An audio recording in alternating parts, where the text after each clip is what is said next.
Good morning. Hey, today is Fat Tuesday, also known as Mardi Gras. Just depends what language you're speaking.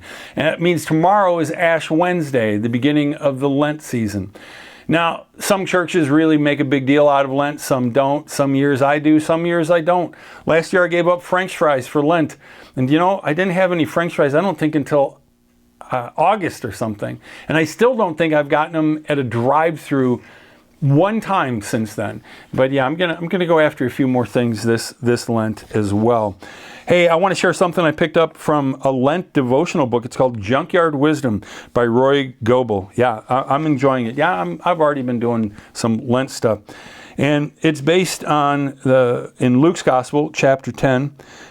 There's a verse that says, "After this, the Lord appointed 72 others and sent them 2 by 2 ahead of him to every town and place where he was about to go."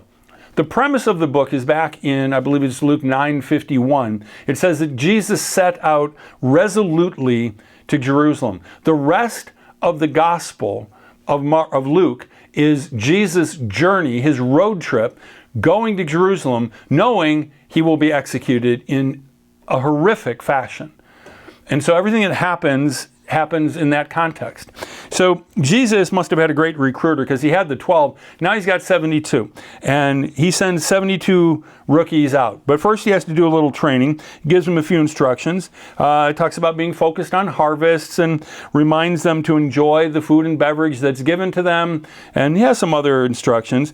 And he also lets them know, you're pretty much sheep among wolves. And they're probably like, well, that doesn't sound very good. But Jesus continues his road trip, and he sends the 72 off. And eventually they reunite. When they do, they're shocked. And I mean, they're joyful, but they're a little bit shocked. Anything, basically, they're saying, we tried in your name, worked out, we could hardly believe it.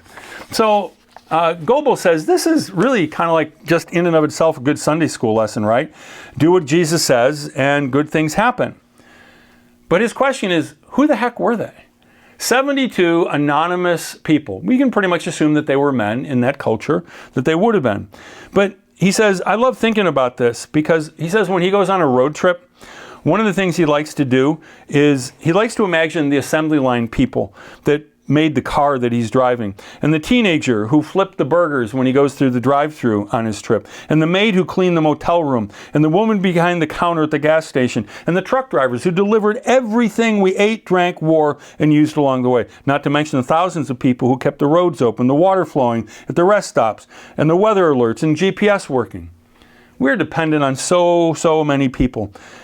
He says this Lent, and it's the beginning of Lent, how about let's celebrate the people who usually go nameless? I'm sure Jesus knew the names of these people, but he left them nameless. Well, we can do the same thing.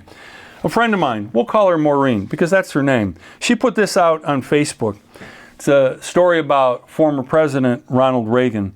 It was a rainy September evening in 1895. We're not that old. 1985. Reagan was leaving a state dinner when he noticed an elderly janitor struggling to move a heavy garbage bin.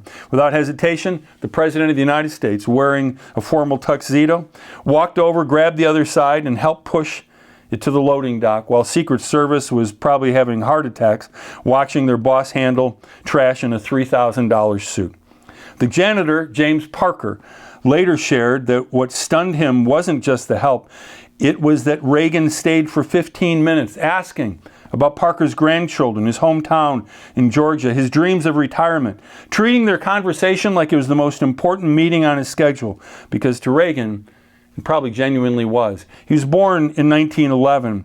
He experienced the Depression, and he always remembered his mom, Nell, whispering in his ear, "Ronnie, there's no such thing as small people, only small thinking about people."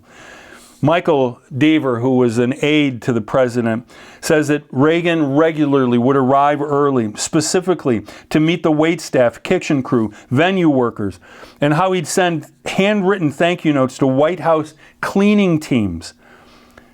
How he once delayed a critical National Security Council meeting because he'd promised a new groundskeeper he'd see photos of his daughter's wedding, and a promise is a promise, even to myself.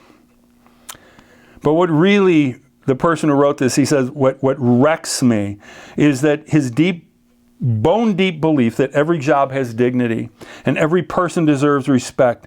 And if you're too important to help someone move a trash bin, you're not important at all. You're just lost. What a great example. Now, I got to be honest, I read that like a week ago and I thought, I could do more of that. But I also know that if I show up early and I go in the kitchen someplace, they'll probably escort me out because I'm not Ronald Reagan and I'm not the President of the United States.